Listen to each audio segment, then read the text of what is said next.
Ethan, table 6. Clean and reset. "We've got a reservation in 10, Mike called from the bar. I grabbed a cloth, heading to the table by the window, the one with the best view of the street. I wiped it down, still damp from the last guests. Humming to myself just to survive another double shift, the front door chimed. I looked up, and everything in me stopped. Madison. Her hair was longer, sleek, expensive. Red dress clung like it belonged on a magazine cover. She was laughing, holding hands with him. Some tall guy in a designer blazer, too confident, too polished. I could have thrown up right there. She looked around like she owned the place, then her eyes found me. She froze. I forced a smile. "Welcome to Caf Verano, table for 2. Lucas didn't even look at me. "Reservation, Lucas Grant." "Of course, right this way," I said, guiding them. I prayed they'd get seated anywhere but 6. But no, fate's got jokes. I pulled the chair for Madison. She sat slowly, watching me. I could feel her gaze on my face like it was judging me. I handed them menus. "Your server will be with you shortly." "Wait," she said. "Ethan." I paused. "Wow, you're still here?" Lucas glanced at her. "You two know each other?" She laughed. "We used to date years ago." He was what were you, babe? A dreamer, wasn't it? I clenched the menu folder. "Guess not much." "Has changed," she added, sipping water like it was champagne. I bit my cheek. "Still dreaming," I said. "Only now I do it while making rent." Lucas smirked. "Well, someone has to bring the food." Madison leaned back. "He used to. Write poems on napkins, remember that? You wanted to open a cafe with your own recipes." "Still want to," I said low. "One day." Lucas chuckled. "Dreams are cute, but she prefers men with plans." I didn't respond. I didn't need to. I walked back to the kitchen, Claire. Caught my arm. "You okay?" "No," I whispered. "But I'm not dying either." Back at table 6, I brought out the wine Lucas had asked for. I set it down gently. Lucas waved his card in the air.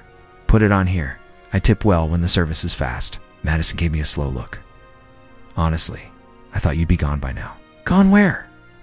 "I don't know, somewhere bitter." I met her eyes. "I thought you believed I couldn't." She smiled like a knife. "I didn't say that. No," I said. "You didn't have to." Lucas looked bored. "Mad. Let's just order. I've got a call in 30. She flipped the menu lazily. "What's the most expensive thing here again?" "Grilled Chilean sea bass," I replied. $48. "We'll take 2, she said. I nodded, coming right up. The kitchen, I slammed the ticket down. "Everything all right?" Chef asked. "Nope." "Aight." I leaned against the counter, breathing hard. Claire peeked in. "Need me to switch tables with you?" I shook my head. "I got this." 10 minutes later, I brought out their plates. Madison took a bite.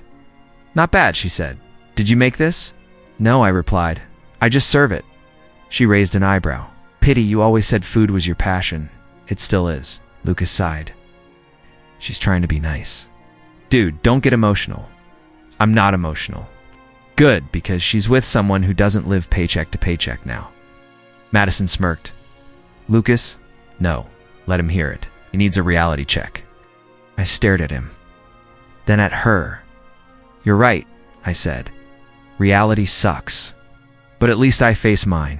You just buy yours." Madison blinked. Lucas chuckled. "Is that supposed to mean something?" "No," I said. "I'm just the guy who brings your food." Turned and walked away. I didn't check if they left a tip. I didn't want to know later that night. Claire sat beside me outside. "You okay?" "No," I whispered. "But tonight, I think I finally see things clear." Yeah, she didn't just leave me. She threw me out like trash and smiled while doing it. Claire nodded. "So what now?" I looked back at table 6. It's the last place she'd ever matter to me. I serve. I survive. I change, I said. Next time she comes in, I'll own that table. Claire didn't say anything. She just smiled. Asterisk Ethan, can you grab the drinks for table 6? I didn't answer right away. My hands were still shaking from their last round of snide comments. I picked up the tray, Lucas leaned back in his seat as I approached. Took you long enough? I set down the wine glass gently. Here you go. Madison didn't even look up. You're still slow, huh? I blinked. Excuse me? She finally raised her eyes. Remember our apartment? Couldn't even fix the leaky sink. I tried. You didn't try. You gave up, Ethan. Like always. Lucas laughed under his breath. The help's getting defensive. My fingers curled around the tray. Can I get you anything else? Asked, voice tight. Lucas nodded toward his plate. Yeah, a fork that's not bent. Or is that too much ambition for this place? I stared at him. Don't, Madison warned, brushing hair behind her ear. He used to get sensitive when people brought up ambition. Lucas smirked. Oh, no wonder he's still wearing that apron. I forced a smile. I'll grab you. A new fork. I turned away, but her voice hit me. You never listened, Ethan.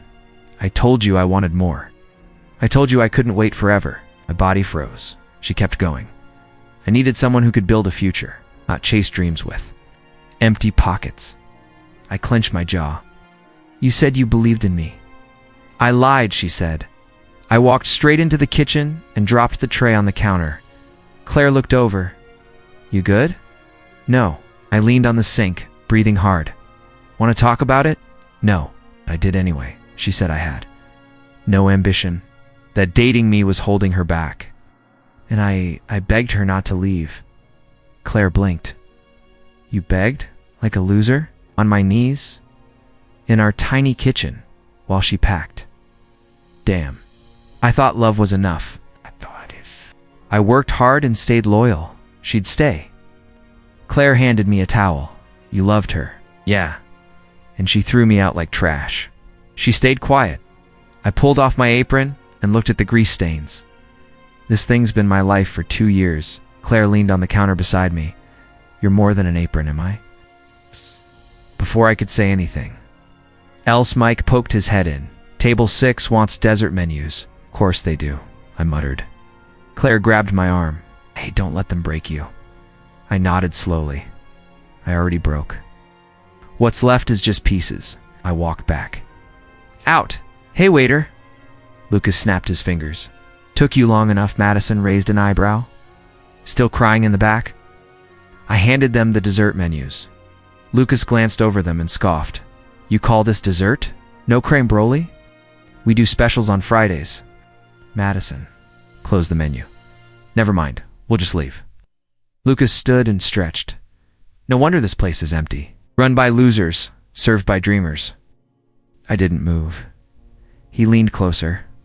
Here's a tip. Get a real job. Something in me snapped. I have one, I said. Yeah. He laughed. Wearing aprons for a living. At least I earn my respect. I don't buy it. Lucas frowned. What did you say? You heard? Me. Madison stepped in. Stop. Let's go. Lucas shook his head. This guy's got a death wish. No, I said, .com. I've just finally woken up. He laughed as they walked toward the door. Madison paused at the exit. You could have been someone, Ethan. I still can be. She looked away and followed Lucas out. I exhaled, every breath heavy with regret. Back at the sink, Claire waited.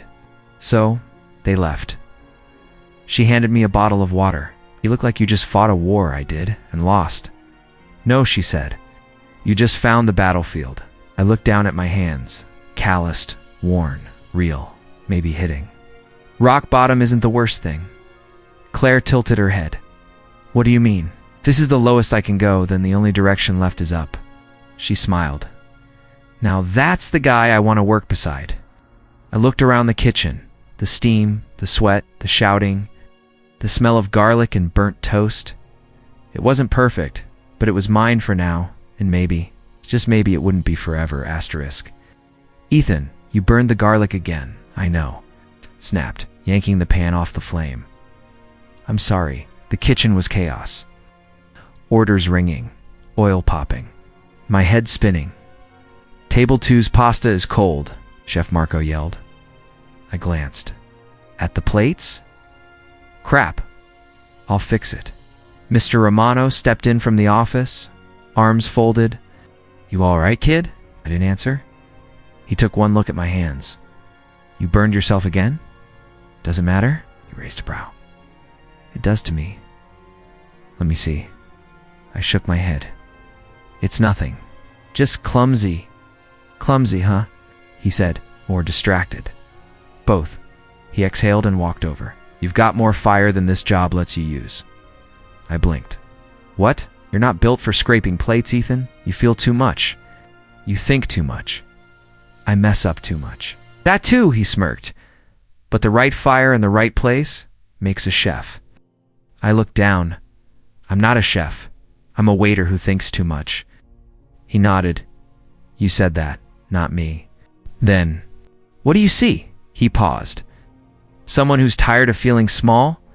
I stared at the burnt pan. "Clean that up," he said. "Then go breathe." I stepped outside after shift, the night air hitting my face like a bucket of ice. Claire followed, lighting a cigarette. "Didn't know you smoked." "I don't," she said, flicking it away. "Just needed an excuse to breathe." I sat on the curb. I burned my fingers again. I saw she sat beside me. "Want to talk?" "No." "Okay." Silence. I caved. Madison told me once, I wasn't made for more. She lied. She said I was soft, and I talked too much about things that didn't matter. She's wrong. She said I'd never be more than a server. Claire looked at me, and what do you say? "I don't know anymore." "Well," she said, "you care about the food. You care about the guests. You even care when you mess up. That's not ambition. It's desperation." She said gently, "That's passion." I stared at my bandaged fingers. I wanted to open my own place. Someday, Madison laughed at me for it. "She's not here now, is she?" "No, but I am."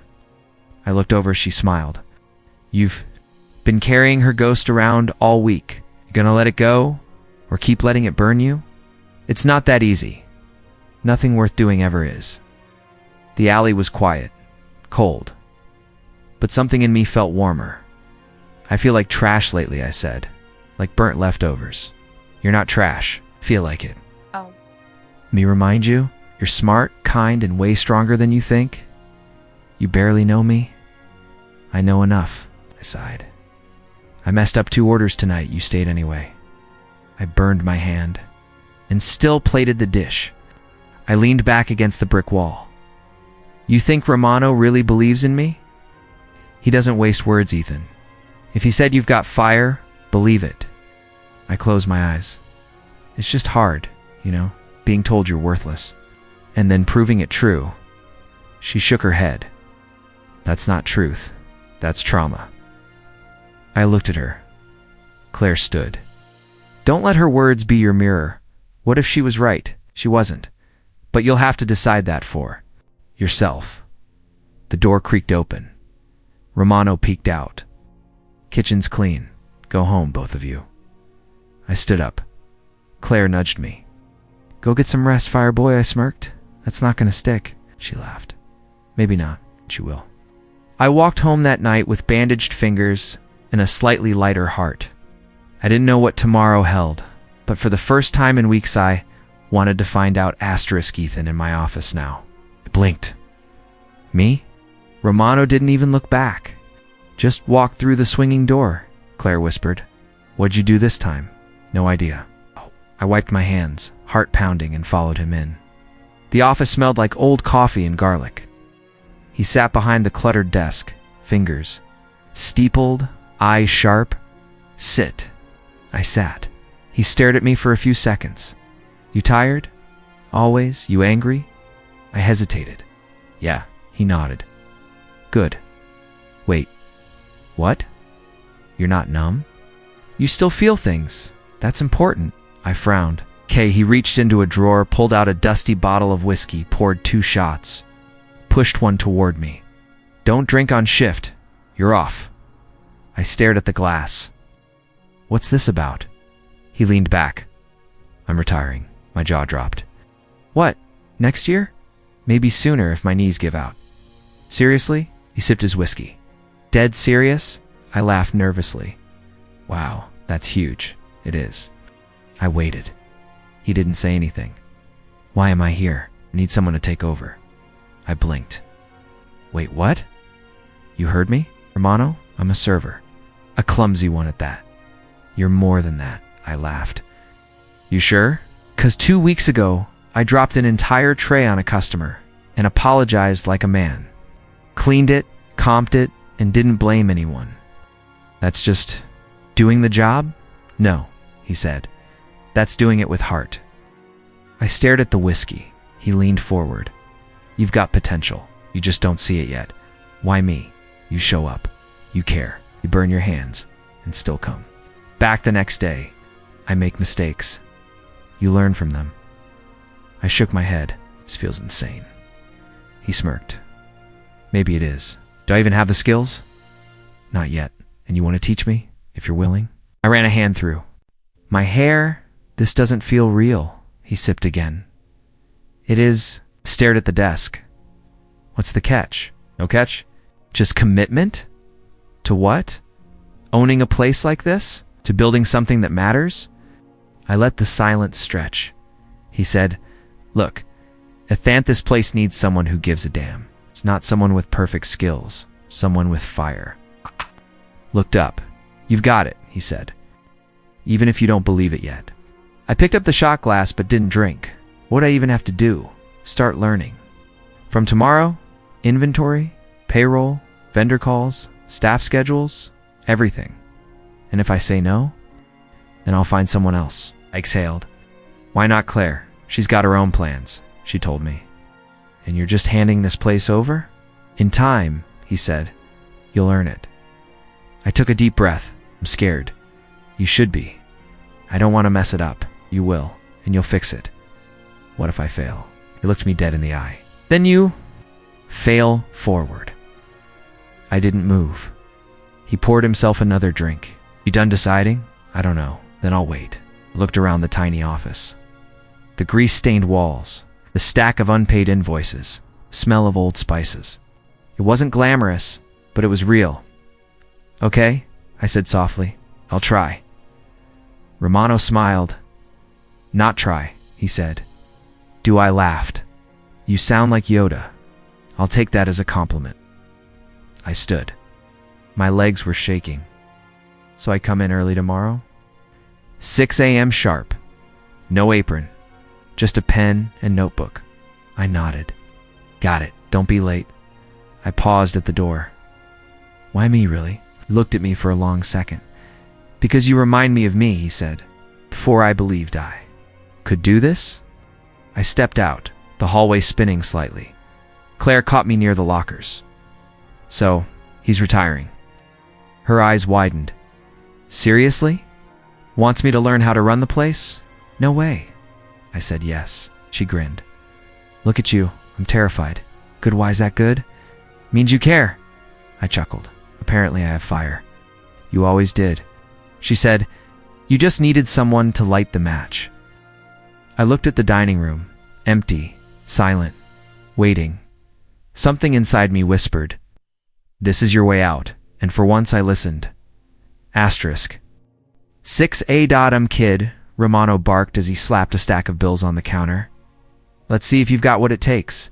I haven't even had coffee yet. Coffee's for closers. Start with the invoices.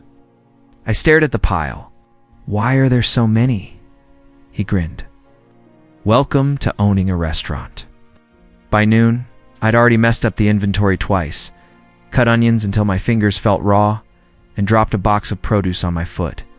Is it supposed to hurt this much? I groaned. Romano didn't look up. Only if you're doing it right.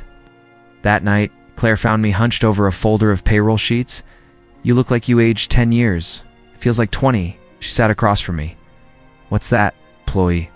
Tax forms, I think? Or secret codes from hell? Want help? I blinked. You serious? Give me a pen. We sat in the break room, going through numbers, notes, and receipts. Her handwriting was cleaner than mine. How do you know all this? I asked. I pay attention. Must be nice, I muttered. I still can't figure out what the hell net pay means. she laughed. It means what you actually take home.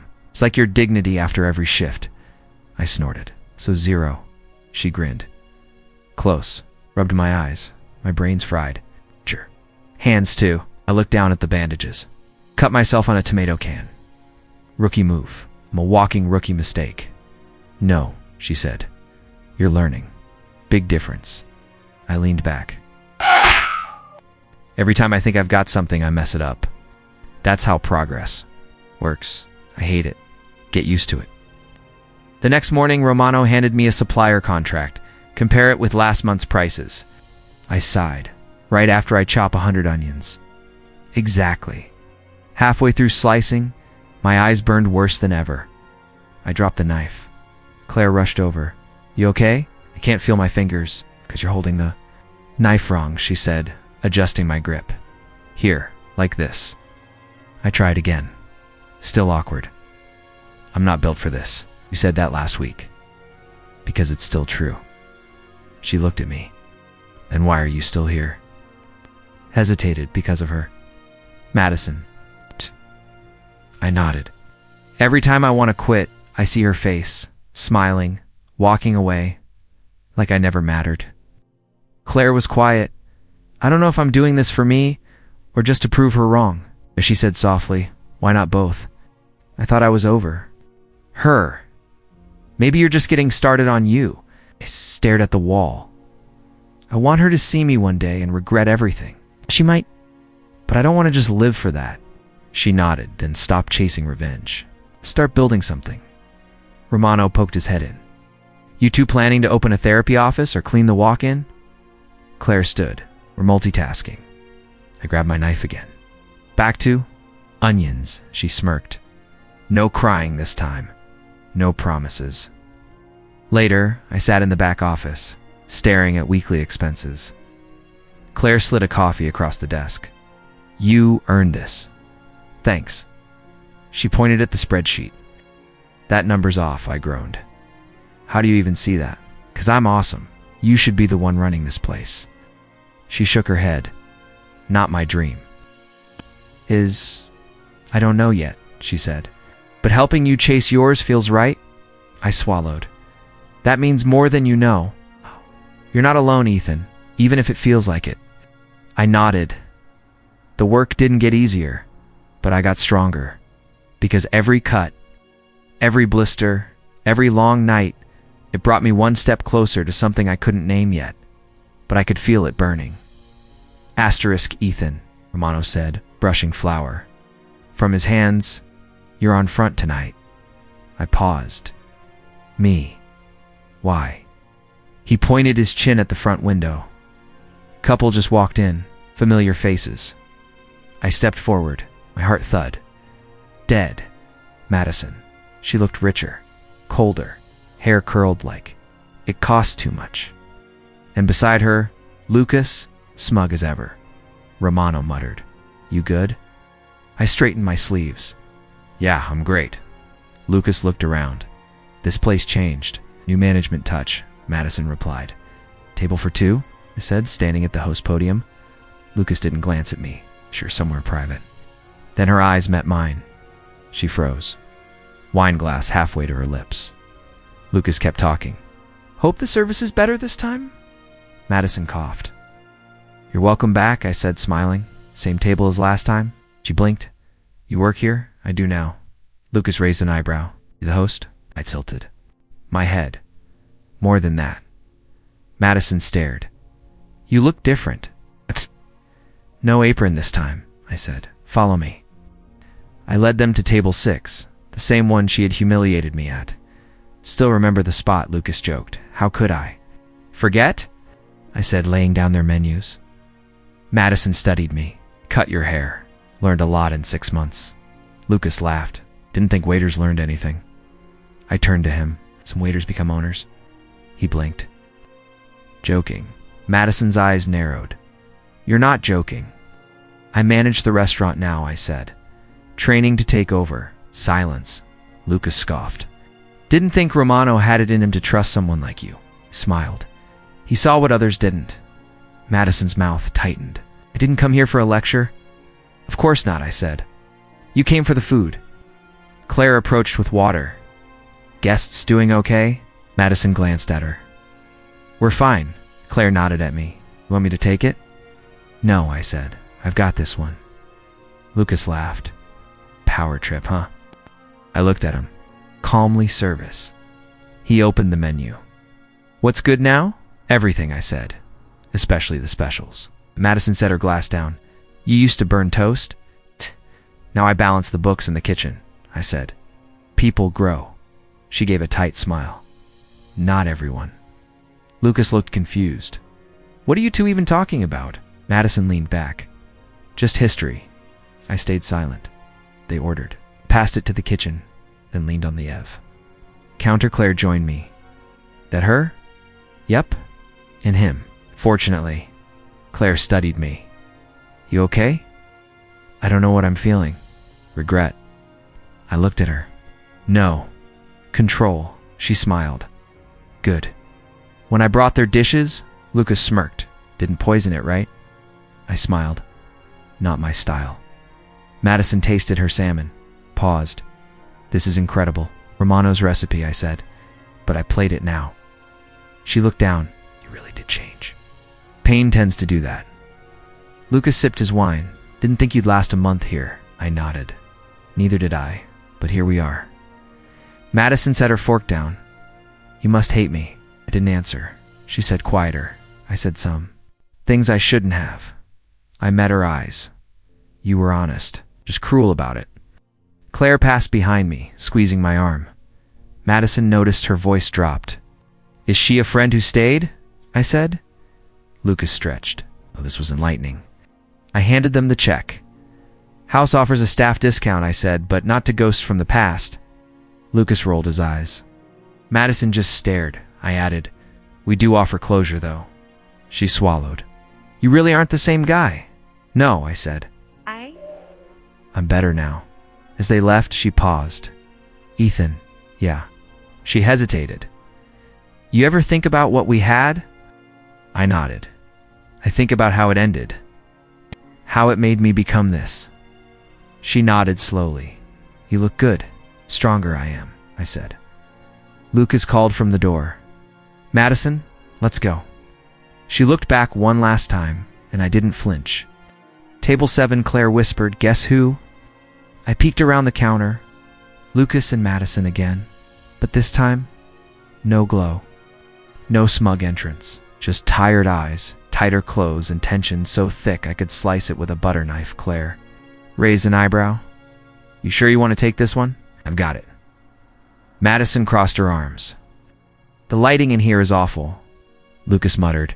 It's the same as last time. Exactly, she snapped. I walked over. Welcome back. Madison looked up. It's dark in here. I gestured at the dimmed bulbs. Romantic, some say. Lucas shrugged. Fine. Just bring us menus. They're already on the table, I said. Madison huffed. We're not blind, Ethan. I bit my tongue. Would you like sparkling or still? Champagne, Lucas said. Something expensive. Madison cut in. Not too dry. Last time, it was dry. Lucas rolled his eyes. We'll take whatever's not cheap. I walked away before I laughed. Claire followed me into the back. Champagne? Give them the mid-range bottle? Looks pricey, but it's not. Harsh. They won't know the difference. When I returned, Madison was mid-rant. You could have told me you lost the investor? Lucas glared.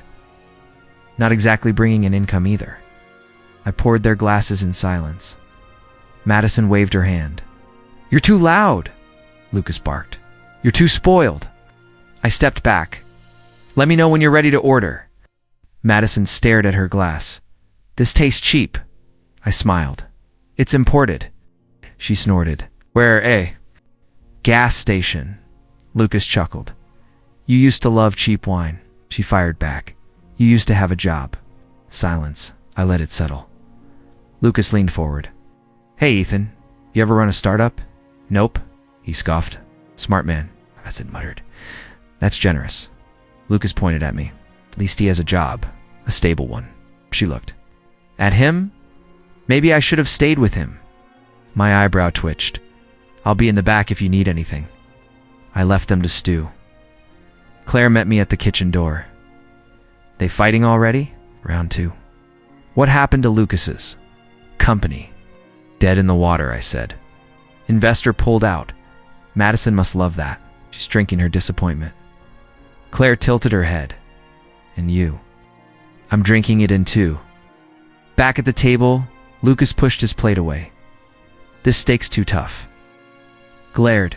You ordered it, well done. He barked. You said you wanted it that way. She stood up. You never listened to me. Lucas stood too.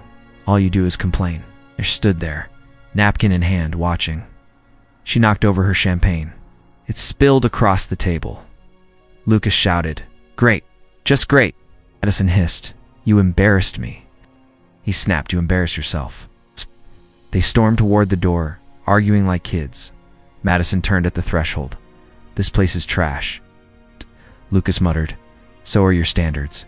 Then they were gone. The room fell quiet. I wiped down their table slowly. Claire joined me. That was entertaining. Better than TV. She leaned on the table. You okay? I nodded. Yeah. Seeing her like that, I felt nothing. I said, No anger, no longing, just relief. Claire smiled. Proud of you. She's not the same. Neither are you. I looked at the spilled champagne. She used to love this stuff, and now she drowns in it. Claire nudged me. Do you still want her back? I laughed. I wouldn't take her back if she paid me. Asterisk here, Romano said, placing the keys in my hand. Right. You've earned it. I stared down at them, still half expecting him to laugh. He didn't. Wait, seriously? I asked. You're giving it to me now? He nodded. I signed the papers this morning, but I thought you were staying until December. Then I realized, I'm just in your way now. Blinked, gripping the keys tighter. 8. I don't know what to say. Try thank you, he grinned. Thank you, God. Thank you. Claire popped her head into the office. Hey, boss, she smirked. Cake's ready. I followed her into the kitchen. The team had squeezed into the corner. Half the kitchen lights turned off. A banner made from butcher paper read, Congrats, Ethan. In red marker. You guys did this? I asked. Claire beamed. You think Romano can draw hearts like that? Miguel handed me a paper plate. Vanilla, your favorite, right? Yeah, but how did you know? Claire chimed in. You always. Picked the vanilla muffins out of the box. I laughed. You all pay way too much attention. No, she said softly. We just care. I looked around. Miguel, Rana, even quiet old Joseph from prep. All smiling. I wasn't just working here anymore. This place was mine. Claire handed me a slice. Speech. I raised my fork. Right. I used to mop this floor. Still do, Joseph grunted. I used to think I'd never be more than a waiter. Then everything fell apart. You all know the story. Rana nodded. Too well, I continued. I thought losing her would break me. But honestly, it gave me space to grow. Claire whispered. Amen. And now, I held up the keys. This is ours, not just mine. Romano clapped me on the back. All right, enough emotions. Let the man eat his cake. Laughter rolled through the room. I took a bite and nearly choked. Claire, I coughed. What did you put in this? Cinnamon, she grinned. Trust me, it works. I don't, but okay. The party lingered longer than our shift. People slowly trickled out, patting my shoulder on their way. I stayed behind to wipe down the counters out of habit. Claire leaned against the fridge. We did it. Really did. She crossed her arms. You look like you want to cry. Not crying, just full of cake. You. Okay. I think I am. I pulled out my phone. 5 missed calls. 1 voicemail. Claire caught the look on my face. Madison? I nodded, locking the screen. You gonna call her back? Nope. Sure. Very. She walked over. You don't have to prove anything. I'm not, I said. I'm just Don. Claire stared at me. That's a big word. Spent so long chasing someone who didn't see me. Now I'm standing in a kitchen with people who do. Claire smiled. You really over her? I looked around. I'm not angry anymore. That's how I know. She reached out. Then I'm proud of you. We stood there in silence, the hum of the fridge, the ticking of the wall clock. I whispered, "Do you think she knows?" Claire blinked. "Knows what?" "That I don't care anymore. She'll feel it," she said. Silence is loud. Pocketed my phone. She's probably drunk. Most likely, alone. Probably. I nodded slowly, and I'm not. She glanced up. "You're not." I walked to the front of the restaurant, flipping the lights off one by one. The last switch by the entrance clicked, leaving only the glow from the streetlights outside. Claire followed me to the front door. I pushed it open. The cool night air hit my face. She asked, "You ever going to change the name?" I looked up. At the sign, Romano's. "Maybe," I said, "but not yet." "Why not?" "I want to remember where I started." Claire slipped out first. "Good night, boss." "Night, Claire." I turned the key in the lock. The metal clicked, sharp and solid. My reflection stared back at me in the glass door. For the first time, I liked what I saw. Asterisk. The last chair hit the table with a dull scrape. I wiped my hands on a towel and turned off the lights. One by one, only the neon sign outside stayed lit. Double quotes. "Hey," Claire's voice came from the kitchen door. "You locking up?" "Yeah. Just wanted a second?" She walked out and stood beside me. The glow of the sign reflected on the window. "So what now, boss?" I laughed under my breath. "You've been calling me that all week." "Because it's true. You're the boss now. I don't think it's hit me yet." She nodded. "Takes time." When Romano left, I cried in the walk-in. I looked over. "You did?" I was emotional. "Sue me. I'm not judging." Claire smirked. "Good. Because you cry when you cut onions." "I cry because you make me cut 50 pounds at once." "Fair point." We stood in silence, just the hum of the neon behind the glass. "You ever think we'd end up here?" I asked. Claire shrugged. "Thought you'd quit." "I almost did, I know," she said. "She didn't." "No, I didn't." She looked at me, serious now. "Why?" "Because something told me this was mine. Not just the restaurant. The life." Claire smiled. "But you fought for it." "I did. Harder than anyone I know." "I used to think I needed to prove something to her, Madison." Claire folded her arms, and now, I don't think about her much anymore. She raised a brow. "Not even when she called last night?" I laughed. "Yo, checked my phone?" "Nope. I just know the ringtone." I sighed. She left a voicemail. "I didn't listen. Want to?" "Not really." Claire leaned against the wall. "You're not angry?" "I was. For a long time, but no, not anymore." Forgave her. I forgave myself. Her eyes softened. "That's the hardest part." Yeah, the wind outside picked up. A paper bag skittered across the sidewalk. I glanced back through the glass. My name's up there now. Claire looked up. "It's a good name. I used to walk past this place and wonder what it would feel like to matter. And now, I feel like I belong." She nodded slowly. "That's worth more than revenge. I used to think success meant showing her I could win without her. Now it just means waking up without hating myself." Claire touched my arm lightly. "That's growth." I turned to her. "Thank you for what?" "For staying. For seeing me when I didn't." She smiled. "You always had it. You just needed time." I think I needed someone to remind me I wasn't broken. You never were. We stood there. The city quiet around us. Claire broke the silence. "You know, we still haven't celebrated properly. We had cake. That was a kitchen." "Cake? I mean a real one." "What's a real one?" "Music, drinks, laughter, maybe even dancing." I raised an eyebrow. "You dance?" "I've been known to." "You trying to ask me out, Claire?" She laughed. "No, I'm trying to ask my boss if we can close early on Friday." I grinned. Proved good, because the staff already knows. I shook my head. Of course they do. She walked to the door. "You coming?" "In a second." Claire gave me a soft nod and disappeared inside. I stared at the glowing letters on the glass. Ethan's. It wasn't revenge, wasn't anger, it was mine. And for the first time in my life, that was enough. Asterisk, you hear about Madison? Claire asked as we finished cleaning table 7. No, I said without looking up. Don't really keep tabs.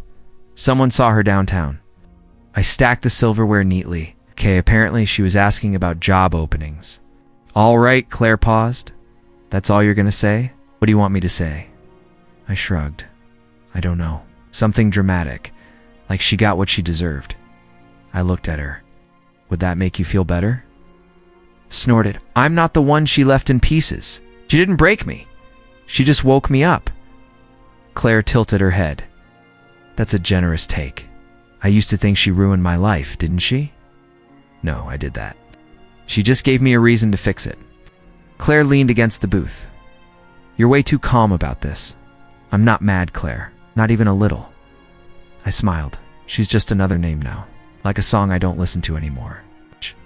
Ate somewhere else tonight. I blinked. What? Madison. She didn't come here. She ate somewhere else. I looked around the restaurant. The lights, the warmth, the quiet hum of laughter from the back. That's fine, I said. I wouldn't have given her a table anyway. Claire grinned. Liar. Okay, maybe I'd seat her. But near the kitchen door, with a wobbly table and one missing menu. We both laughed. Honestly, I said, I don't wish her harm, but you don't miss her either. No, not at all. Claire studied me. So if she walked in, right now, I'd serve her like any customer. And if she apologized, I paused. I'd say thank you, and then I'd go back to work. No speech? No speech. Claire folded her arms. That's not very cinematic. I'm not trying to make a movie. It feels like we're in one. I looked at the glass door, catching my reflection. In the shine, I used to stare at this door from the outside. I said, Claire followed my gaze. Now your name's on it. Yeah, she stepped closer. Do you ever regret it all? Not even the pain? She hadn't? Left, I said slowly. I'd still be the waiter who thought love was enough. Claire's voice softened. And now I know better. Better how? Love isn't enough if you don't love yourself first. Claire nodded.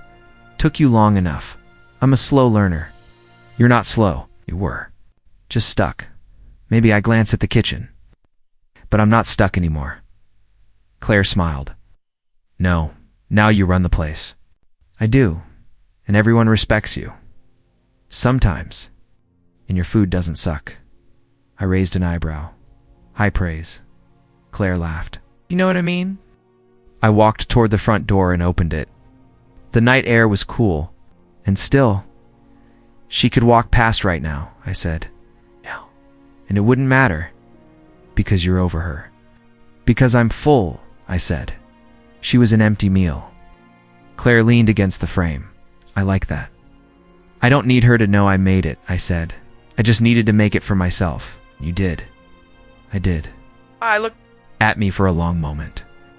You think we ever stop needing approval from people who hurt us? I think we outgrow it, I said. One quiet day at a time. Claire smiled. So tomorrow, I keep cooking, and the day after that? Keep living, she laughed. Sounds boring. Peaceful is boring to people who love chaos. Claire looked into the dark street. Do you think she misses it? What do you us? This place? Maybe, I said. But that's not my problem. She touched the glass gently. You're really done? I was done the night. I didn't answer her call, and now, I'm not just done, I said. I'm better. Claire stepped back. That's the line right there. What? I'm not just done. I'm better. That's your ending. I smiled at her. It's not an ending, Claire. Oh, it's just the start of the good part, she nodded. I'll take that. I flipped off the sign. The glow faded, but the warmth stayed. We locked the door, and I walked away full.